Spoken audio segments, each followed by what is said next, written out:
Salut Paola, tu vas bien? Ben, super bien. Je suis très contente d'être avec toi ce matin. Merci beaucoup en tout cas d'avoir accepté notre invitation. On est vraiment content d'entendre ton histoire ce matin. Ce que je te propose donc c'est qu'on discute d'abord un petit peu de toi, de ton parcours, de ton Mhm. activité, de comprendre aussi en quoi cette reconversion a été vraiment une quête de sens pour toi. Et puis après, je te propose qu'on discute un tout petit peu de ton site et puis de ce qu'il apporte aujourd'hui dans ton activité. D'accord, super. Super, bah écoute, je te laisse te présenter, dis-nous tout. Alors, je suis Paola. Je suis devenue masseuse, masseuse bien-être et spécialisée dans un massage qui s'appelle le massage biodynamique. Et je suis installée à Salon de Provence depuis un peu plus d'un an. J'ai quitté Paris après le premier confinement, en fait. Voilà. Qu'est-ce que je peux te raconter d'autre? Super, trop bien. Je pense qu'on aura le temps de revenir un petit peu sur cette reconversion, le fait d'avoir quitté Paris. Je crois que c'est quelque chose d'assez classique en ce moment, donc ce serait hyper intéressant d'avoir ton témoignage là-dessus. Est-ce que tu peux peut-être nous présenter ton activité, l'heure passagère, ce que tu fais, qui tu accompagnes au quotidien? Alors oui, je suis installée sous l'enseigne L'Heure Passagère. En fait, pourquoi L'Heure Passagère? Parce que je cherchais un nom qui me représente. J'avais pas envie d'être en première ligne et de mettre un nom. C'était presque se cacher derrière une image. Et L'Heure Passagère, bon, ça représente un peu cette heure que tu t'octroies quand tu vas te faire masser.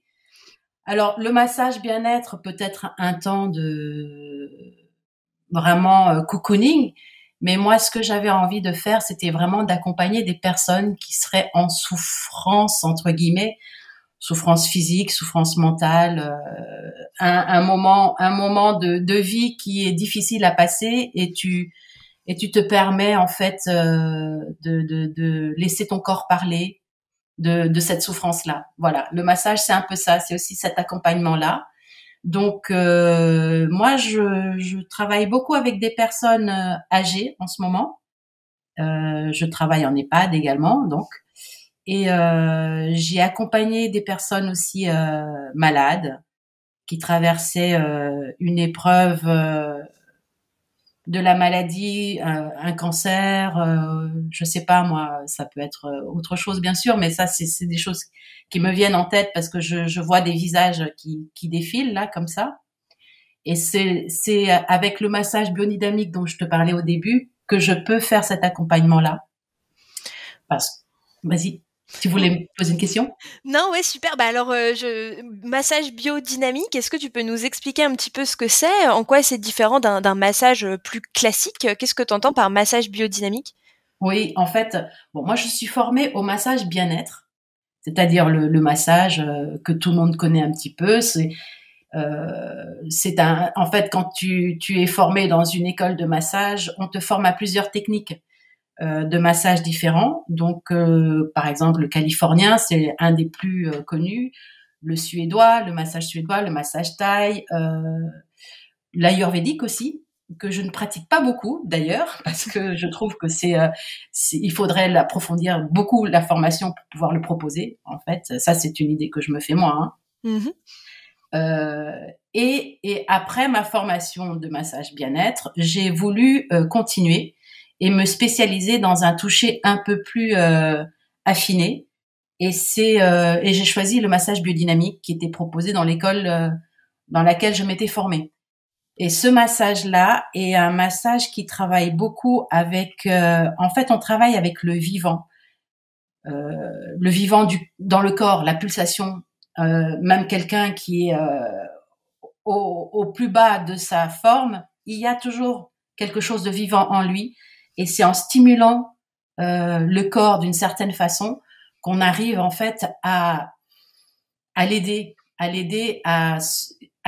pour qu'il puisse se recharger, se ressourcer. En fait, on va chercher l'autorégulation du corps avec ce massage. Et c'est une technique qui s'est développée en Norvège dans les années 50 qui a été élaboré par une psychologue, psychothérapeute, qui travaille et clinicienne en fait, qui travaillait avec des personnes vraiment très malades. Et elle s'est rendue compte que les massages, en plus de la thérapie, étaient un vrai outil de thérapie. Donc, elle a développé cette technique-là, mais en fait, avec pour des thérapeutes. C'était un massage utilisé par des thérapeutes.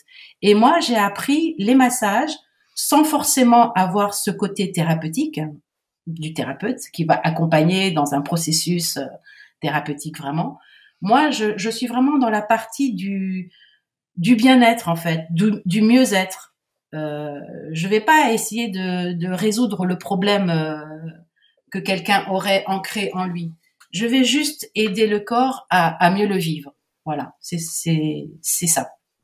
OK, c'est super intéressant. J'ai appris beaucoup de choses. C'est vrai qu'on voit le massage comme quelque chose, on a du mal à l'imaginer comme un massage thérapeutique, hein. Tu as utilisé le mot thérapeutique et je trouve ça super intéressant et donc toi, c'est vraiment là-dessus que tu t'es axé donc sur le mieux-être et alors Oui.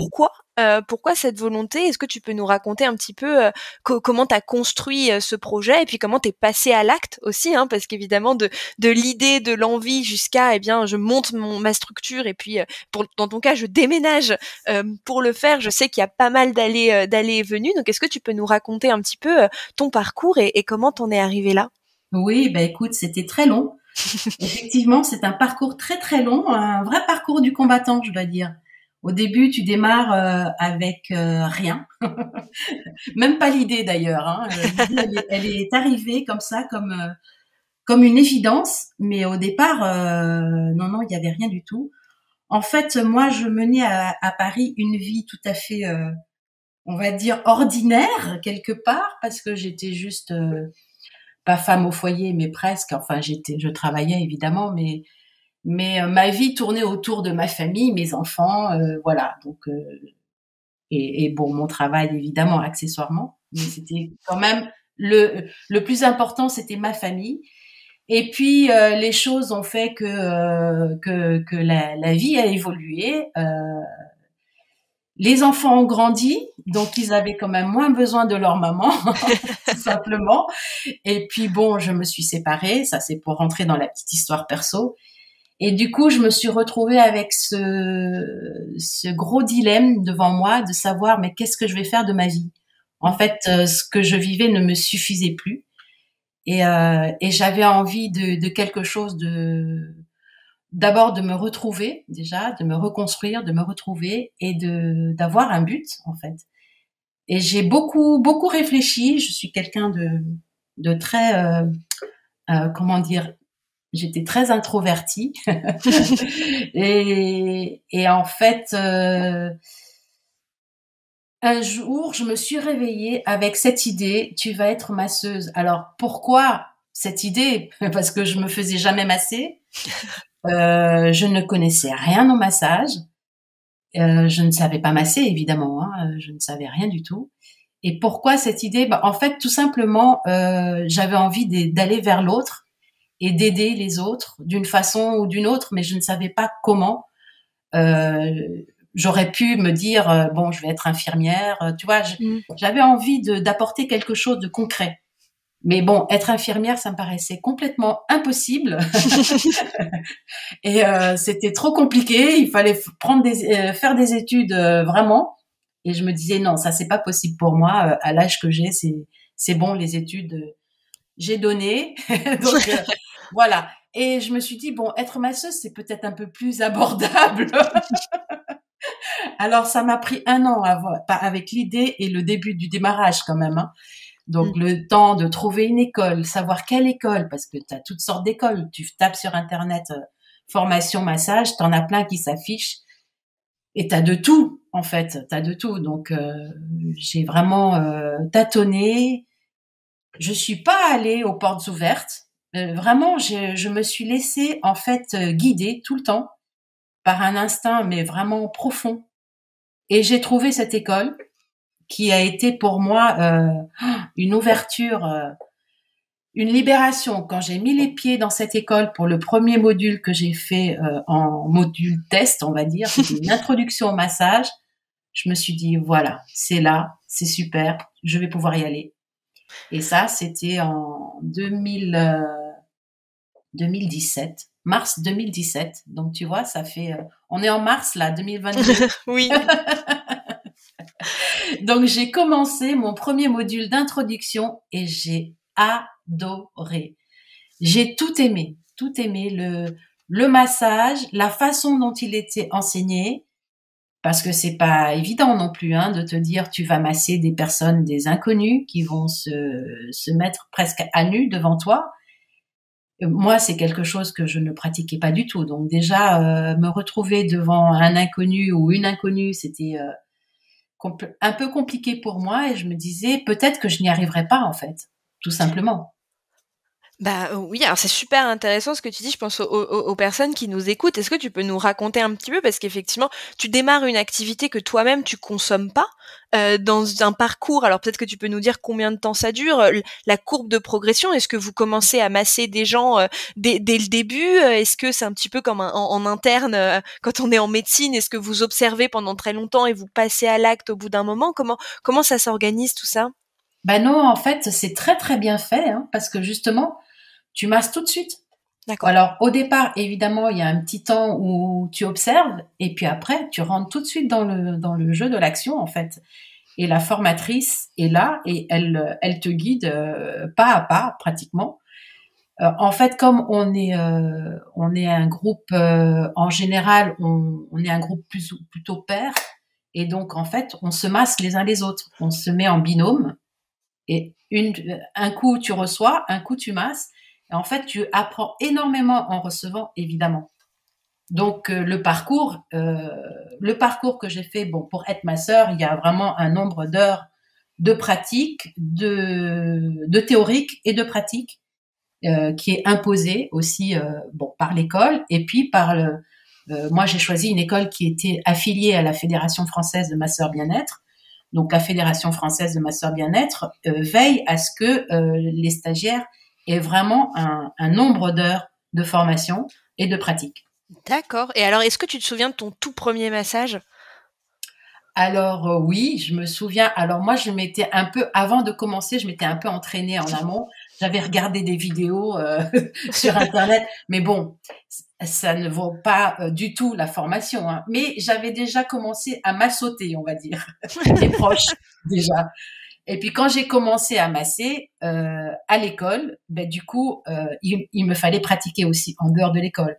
Donc du coup, j'ai organisé vraiment des séances de pratique. Je me suis installée un petit coin à la maison où j'avais ma table de massage et je recevais donc mes clients entre guillemets pour des vraies séances de massage et ils me remplissaient un questionnaire à la fin de la séance avec une note. Il y avait toutes plein de choses en fait qu'ils devaient remplir sur leur ressenti, sur comment voilà, avec une note sur plusieurs thèmes en fait qui étaient Ok, proposés et toutes ces feuilles de questionnaire étaient comptabilisées pour ma formation. d'accord, une espèce d'alternance du massage finalement. C'est ça, c'est ça. Une alternance que en fait, tu te programmes toi-même. Donc, il y avait, je ne sais plus combien d'heures de massage étaient requises. Et puis, ces heures sont marquées sur mon diplôme d'ailleurs, parce qu'à la fin, tu passes une certification d'une journée avec donc un questionnaire, un QCM sur tout ce qui est anatomie en fait parce qu'on a un module anatomie, hein, bien sûr, tu masses pas comme ça sans savoir ce que tu fais. Et puis une pratique où tu es noté par les formateurs, et voilà. Et puis après, tu as ta certification avec le nombre d'heures de pratique que tu as fait pendant toute la formation. Ok, ok, alors c'est super intéressant. Alors moi, la question qui me vient tout de suite, c'est, et du coup, est-ce que tu es obligée d'attendre cette certification pour déposer tes statuts et être vraiment une masseuse officielle, ou tu peux commencer un petit peu à avoir des premiers clients avant cette certification? Est-ce que cette certification, elle est obligatoire pour se lancer dans le métier? Non, justement, elle n'est pas obligatoire. Elle est recommandée, mais elle n'est pas obligatoire. Tu peux tout à fait faire quelques modules et puis hop, tu t'inscris. En fait, malheureusement, le métier de masseur n'est pas encore reconnu comme étant un métier. Et justement, c'est pour ça que la Fédération française de masseurs bien-être est là. Elle est en train de tout faire pour que ce métier soit reconnu en tant que tel et que pour faire ce métier, tu sois obligé d'avoir une certification ou en tout cas quelque chose qui y ressemble, avec des heures de pratique. Alors, soit ce sont des personnes qui vraiment sont dans le métier depuis des années et du coup, ils ont cette pratique, évidemment. Tu vois, ils n'ont pas forcément parce que le papier n'existait pas avant. C'est nouveau, en fait. C'est un métier qui est en train de s'organiser vraiment. OK, et alors toi, du coup, tu as attendu d'avoir ta certification. Quand est-ce que tu as créé tes statuts? Je suppose que tu es en auto-entrepreneur. Quand est-ce que tu Ouais. as sauté le pas de la formation à vraiment, bah, je me mets à mon compte et puis j'installe mon petit cabinet? Eh ben moi, j'ai eu du mal quand même. Hein. Parce que comme je t'ai dit, j'étais complètement novice. Donc, au bout de la première certification, j'ai quand même enchaîné sur la deuxième. Et je ne me suis pas installée entre deux. Non, j'avais vraiment besoin d'abord d'être vraiment assurée. Bon, je l'étais, hein, même au bout de la première certification. C'est sûr que j'avais vraiment des personnes qui me faisaient vraiment confiance déjà et j'avais des gens que je suivais. Mais c'était pas du tout. En fait, mon idée, c'était vraiment d'accompagner des personnes plutôt fragiles. Donc, tant que j'avais pas fini complètement même la deuxième certification, je me sentais pas légitime entre guillemets. Et D'ac c'est après la deuxième certification que je me suis vraiment installée. Alors au début, je me suis installée, j'étais encore à Paris à cette époque. Je me suis installée à Paris avec l'idée de quitter Paris parce que je voulais démarrer vraiment quelque chose de nouveau et être à Paris, c'était trop compliqué. Je n'arrivais pas à laisser tomber mon ancienne activité et ne faire que ça, alors que je voulais ne vivre que du massage, ce qui n'est pas une mince affaire d'ailleurs, entre parenthèses. Donc voilà, donc je me suis installée à Paris et après j'ai quitté Paris en août 2020. Je me suis installée à Salon de Provence parce que j'avais ma famille à Salon de Provence. Donc, j'ai rejoint ma famille là-bas. OK, et alors tu considères, je suppose que depuis août 2020, c'est vraiment ton activité à temps plein? C'est vraiment ce que Oui, tu fais? absolument. C'est mon activité principale. Alors, évidemment que c'était pas le bon timing, hein, parce que août 2020, on sortait d'un premier confinement et on est allé vers un deuxième confinement. Donc, quand il y a eu le deuxième confinement, évidemment que je n'ai pas massé du tout. J'ai suivi les directives de la FFMBE, la Fédération française de masseurs, qui nous a conseillé d'arrêter parce qu'on savait pas ce que c'était exactement que ce Covid et que c'était compliqué. On voulait pas faire prendre de risques à nos clients ni prendre nous-mêmes des risques pour nos proches. Donc j'ai tout arrêté. Hein. Et Et comme je n'avais que quelques mois d'activité, eh ben j'ai eu zéro aide moi. Heureusement que j'avais un, une famille qui pouvait m'aider à subvenir à mes besoins parce que franchement c'était un peu compliqué. ouais, bah, alors, c'est vrai, j'y avais même pas pensé, mais effectivement, tu te lances dans un métier qui est vraiment dans le toucher. Quelques mois après, bim, le Covid qui a dû, vraiment stopper ton activité, et je pense à toutes les personnes qui nous écoutent et qui hésitent à se lancer parce que justement elles ont peur de quelque chose qui pourrait arriver comme ça qu'on maîtrise pas Absolument, et qui fait que bon, absolument. bah, l'activité, prend pas, si bien que ça. Moi, je suis bien placée, hein, Web My Day, quand on a commencé, on était en physique. On a été aussi touchés de plein fouet et on a dû tout rapatrier en ligne assez rapidement pour pas mettre la clé sous la porte. Alors, est-ce Ben que ouais. tu peux nous expliquer un peu comment toi tu l'as vécu, comment t'as rebondi? Je sais qu'aujourd'hui ton activité, bah, elle marche plutôt bien. Quel a été le passage de «Oh, je peux plus rien faire et je suis en stand-by» Ah ouais, à c'était aujourd'hui j'ai terrible. Ah, ça a été terrible. C'était en novembre. Eh ben, en fait, tu sais quoi? Ce qui m'a aidé, ben, c'est Web My Day, tout simplement. J'ai fait mon site. J'ai fait mon site pendant le deuxième confinement. Ouais. Et je me suis dit, allez, j'y vais à fond, à fond. J'avais fait donc la session en présentiel avec vous Oui. et franchement, j'ai adoré. Je me suis vite rendu compte, en fait, en arrivant à Salon, que j'aurais besoin d'une vitrine Internet, ce que je ne voulais pas du tout au départ. Ok. Au départ, je pensais que le bouche à oreille allait suffire et que c'était bon, quoi. Dans un métier du toucher, franchement, je pensais que c'était pas indispensable d'avoir un site. Moi, ce que je voulais, c'était avoir les personnes au téléphone, vraiment avoir le contact complètement, ne pas laisser forcément la vitrine prendre le relais. Et en fait, je me suis rendu compte que non, que au contraire, j'étais encore plus isolée. Je pense qu'à Paris, j'en aurais eu moins besoin. Mm. Mais à Salon, c'était une évidence pour dire coucou, je suis là, je suis masseuse et puis je suis à Salon de Provence. Il faut pouvoir l'annoncer d'une façon ou d'une autre. Donc la meilleure façon, c'était le site. Ok, Donc bah j'ai écoute, fait mon site. bah, je suis super contente qu'on ait pu être une solution dans cette période pas super simple. Et alors justement aujourd'hui, alors je sais que ton site il est super fourni. Je sais que tu as travaillé aussi avec Victor toute la partie référencement pour remonter certainement aux mots-clés massage bien-être à salon. Je sais que tu essayes de faire Ouais, pas mal de choses sur Instagram aussi. On te suit, on voit les vidéos passer, c'est super cool. Quel est le ouais, bilan ouais. aujourd'hui? Est-ce que tu as des premiers clients? Est-ce que tu as des prospects qui viennent du site, d'Instagram? Comment ça s'articule? Alors j'ai du monde hein, qui regarde mon site, ça c'est sûr.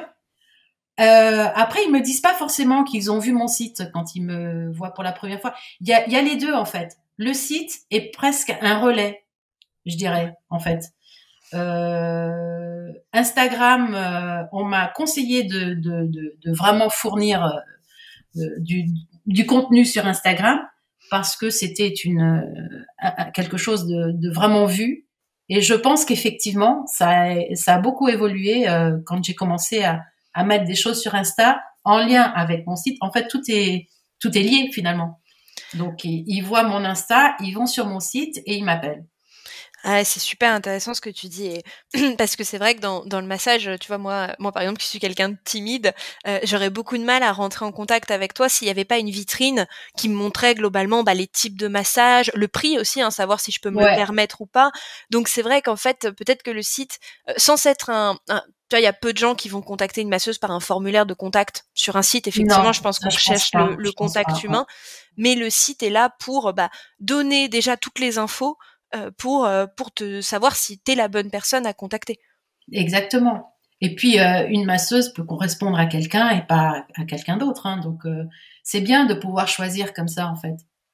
Bah ouais, je suis entièrement d'accord avec ce que tu dis. Et du coup, comment est-ce que tu as réussi à faire ressortir ta personnalité sur le site? Est-ce que ça a été compliqué? Est-ce que tu as eu un peu de mal à te dévoiler hein, sur Oui, Internet ou est-ce oui, que ça a oui. été assez Bah, naturel? beaucoup, beaucoup, beaucoup de mal. D'abord, au début, attends, mon site a beaucoup évolué parce qu'au début, je me suis dit, alors, j'y vais à fond et je sais très bien que ça sera pas quelque chose de figé. C'est ça qui était intéressant d'ailleurs. C'est que, justement, je savais que je pouvais le modifier quand je voulais. Et donc, je me suis dit, au moins, je crée une structure.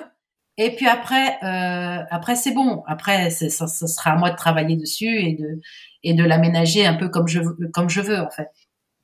Et moi, ce que je voulais, j'avais pas envie d'avoir la vitrine un peu classique du masseur ou de la masseuse. Enfin, la chose un peu spa, tu sais, un peu Ouais, zen, bleu. zénitude, les trois pierres qui sont l'eau qui coule. Non, je voulais pas ça du tout. Surtout pas l'orchidée. Enfin bref, j'avais des idées vraiment. Je savais pas ce que je voulais en fait, mais je savais ce que je ne voulais pas. Et puis c'est venu petit à petit. Je n'avais aucune photo de moi en train de masser, donc déjà c'était très compliqué parce que je me suis dit comment je vais faire pour me montrer alors que je n'ai aucune photo. Je m'étais jamais mise en scène, donc j'aurais pu demander à quelqu'un de mon entourage, vas-y, fais-moi une photo par-ci par-là, et j'ai pas eu cette idée-là du tout. J'ai voulu faire avec ce que j'avais en fait, donc j'ai regardé les photos que j'avais, et puis en fait j'ai passé beaucoup de temps En fait, quand j'étais à Paris, j'étais très très proche, et je le suis toujours d'ailleurs, de ma belle-mère, et qui a une propriété à côté de, pas très loin de Paris, plutôt près de Soissons d'ailleurs, et avec un parc, un magnifique parc. C'est là où on a passé notre premier confinement.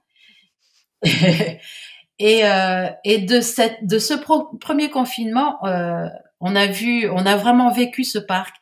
Et en fait, c'est ça qui m'a soutenue. Ce sont ces photos-là qui m'ont soutenue. Et dans mon site, en fait, ce sont des photos du parc. Et chaque massage, j'ai choisi pour chaque massage une photo d'une fleur ou quelque chose, enfin en relation avec ce parc. OK, super intéressant. Bah, tu vois, je le savais pas du tout et pourtant Mais ouais, j'en passe du temps pas sur ton beaucoup de site. personnes ne le savent. Ouais, peu de personnes le savent. Et en fait, c'est un peu le socle. Et j'ai beaucoup aimé quand j'ai annoncé que mon site était en ligne. Donc il y a eu toutes mes formatrices qui sont allées voir. J'avais un peu la pression. Et et il y en a une qui m'a fait un retour super. Elle m'a dit oh là là, mais c'est une vraie balade dans la nature. On a envie d'y aller. Oh, j'ai adoré. Je dis ben voilà, c'est ce que je voulais en fait, que le site soit une balade et que mes massages soient une balade en fait, que chacun puisse piocher un massage à son image en fait, tout simplement.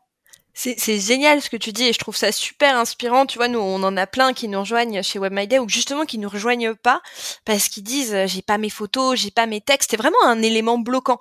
Il y en a même, ils veulent, tu vois, payer un graphiste pour avoir un logo absolument parfait avant de démarrer. Et toi, ce que tu nous dis, c'est finalement, bah, j'ai pris dans mon téléphone des photos de fleurs qui me plaisaient et en fait, j'ai réussi à créer un univers. Et j'invite tous ceux qui nous écoutent à aller jeter un œil à ton site, un univers qui est superbe et qui a une super cohérence graphique.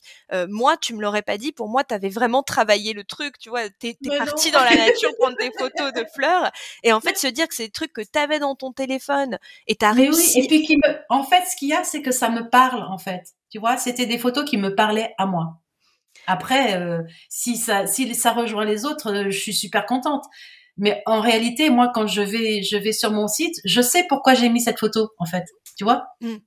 Oui, puis à terme, de plus en plus de gens vont comprendre, hein, c'est aussi comme ça qu'on fait Ouais. évoluer le site, comprendre pourquoi tu as mis ces photos et c'est vraiment tout l'intérêt d'une identité graphique et quand l'identité graphique, elle vient, bah, vraiment des convictions, c'est toujours super parlant mais en tout cas, je trouve ça vraiment super inspirant et je pense que je le dis à tous ceux qui nous écoutent, il faut pas se bloquer parce qu'on n'a pas les éléments, je pense que Non, du coup, tu non, viens non, de nous donner absolument, l'exemple parfait. absolument.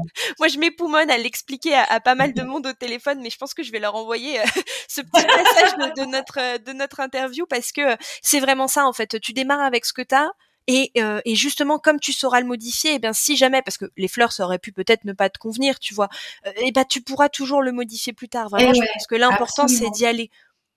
Mais maintenant, d'ailleurs, quand tu vois mon site, d'abord, il est plus du tout comme il avait été au tout début. Tu te souviens, au tout début, j'étais tellement hésitante et tout. Maintenant, là, je suis très contente de ce que c'est. Maintenant, ça peut évoluer encore, hein. Je ne m'interdis pas du tout de tout rechanger, hein. Par contre, maintenant, il y a plus de matière dans le sens où maintenant, il y a des photos de moi qui masse aussi, mais je n'ai pas enlevé mes fleurs. Ouais, c'est super, c'est vraiment de la construction, au fur et à mesure, bah, de ce que toi tu comprends aussi de ton offre, ce que tu comprends des personnes qui ont besoin de ton offre et puis du cœur de base, qui était autour de cette charte graphique, autour des fleurs, non, c'est vraiment, vraiment super Ouais. et alors Ouais, du ouais. coup, est-ce que tu aurais un et je pense qu'on finira l'interview là-dessus, est-ce que tu aurais un conseil à donner, à ceux qui veulent je sais que la reconversion vers le bien-être aujourd'hui, c'est un vrai sujet, il y a vraiment beaucoup de monde qui veulent se lancer. Est-ce que tu as un conseil à donner à ces gens-là? Bah, déjà, moi, le premier conseil que j'aurais à donner, c'est de se former. Ouais. Parce que c'est la clé, en fait. Sans la formation, il y a une légitimité qui ne peut pas être aussi forte. Moi, vraiment, je me sens vraiment masseuse et je me sens à ma place. Mais parce que j'ai été vraiment bien formée aussi. C'est super important. Il y a un grand sujet que tu connais peut-être qui s'appelle le syndrome de l'imposteur, alors Ouais, qui est plutôt sur les métiers du digital. mais je peux comprendre qu'il soit appliqué aussi quand on commence, voilà, le massage, si tu jamais massé avant et donc c'est vrai que peut-être que la formation, le fait d'être certifié, le fait d'avoir été validé par des Absolument, professionnels te donne absolument. confiance dans ton business. Ouais, absolument. Et puis le fait d'être épaulé, je sais que je suis membre de la Fédération française des masseurs. Je suis pas toute seule en Mmh. fait dans mon métier, tu vois. Je suis épaulée complètement. Ouais, c'est Et, super et important. je continue à côtoyer mes formateurs, je continue à me former. En fait, c'est une formation en permanence parce que tu peux pas t'arrêter à quelque chose que tu as appris à un certain moment. De toute façon, tu évolues toi-même. Donc, il faut que tu fasses, que tu continues à apprendre. Hein. Moi, j'apprends tout le temps. Hein. Je suis ouverte à plein de techniques différentes. Je vais me faire masser régulièrement. Ça, c'est hyper important. D'abord pour moi, mais aussi parce que en se faisant masser, mais tu comprends plein de choses en fait. Tu comprends plein de techniques, tu comprends le pourquoi il y a la main qui se pose comme ça et pourquoi toi tu le ressens avec une intensité beaucoup plus juste en fait. Tu vois, c'est très important. Ouais, je comprends. Nous, c'est un peu pareil avec, le web design, hein. C'est vrai que, on se reforme souvent, un peu comme toi, ça évolue, hein, forcément. Bien Peut-être sûr. plus vite pour le coup Oui, et puis, le fait d'être à la place, de la personne que tu masses, de la personne que tu formes, nous, dans notre cas, ça te permet de te rendre compte: «Ah, mais c'est vrai que quand je le dis comme ça, c'est peut-être pas super clair». ouais. Ouais, ouais, non, c'est vraiment très intéressant.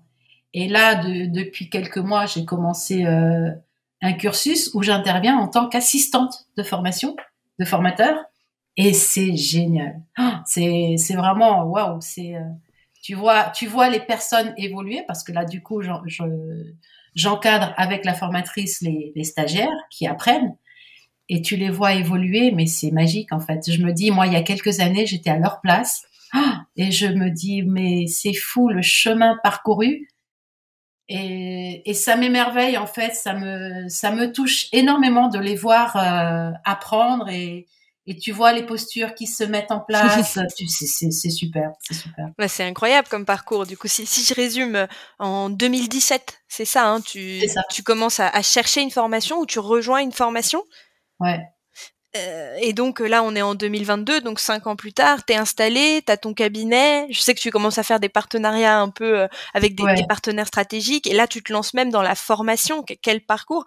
Est-ce que tu peux nous donner, les 3 étapes essentielles pour toi? Voilà, s'il y a des gens qui sont toi en 2017, est-ce que tu pourrais leur donner pour toi les 3 étapes qui ont été vraiment cruciales, qui t'ont permis d'arriver aujourd'hui à une activité, qui fonctionne et dont tu peux vivre?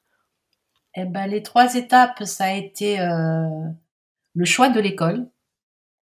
Donc cette école vraiment, c'était, je vais la citer, c'était Biopulse Formation à Paris, qui malheureusement n'a pas survécu au Covid et qui a fermé. Donc ça, c'était vraiment primordial pour moi, cette école. Mmh. La rencontre avec les formatrices, c'était surtout des formatrices, une en particulier que je continue de suivre et que j'ai rejoint donc dans cette nouvelle structure euh, et qui m'a appelée pour être son assistante. Donc trois étapes, tu me dis. Donc là, l'école, ben voilà, la certification et l'installation.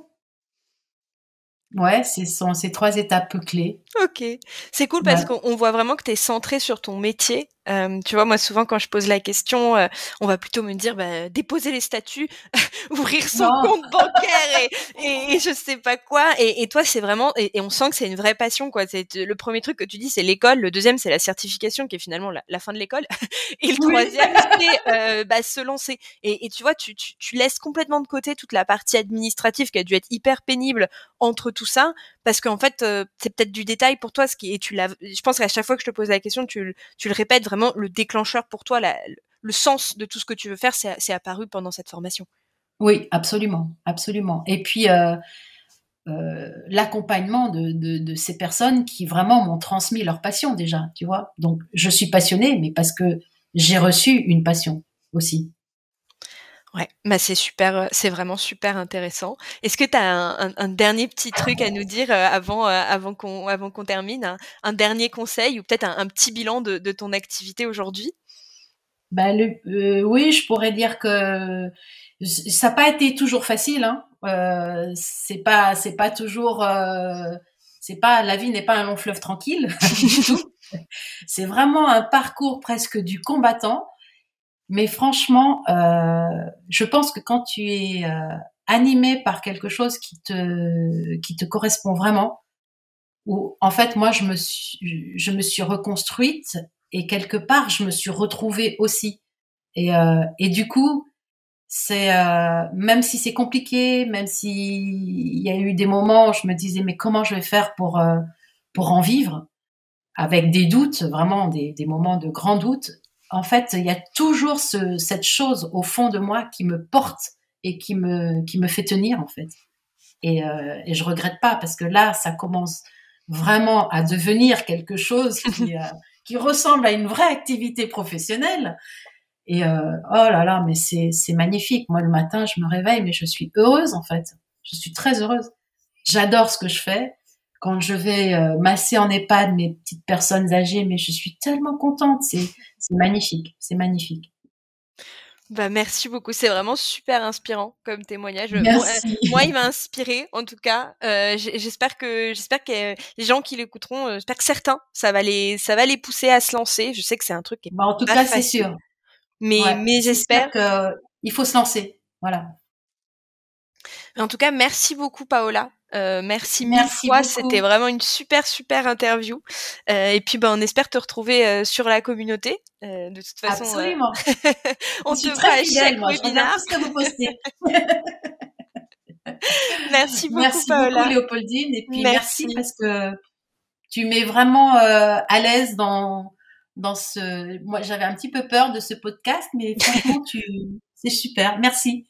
Bah, merci à toi, merci beaucoup. Au revoir. Salut.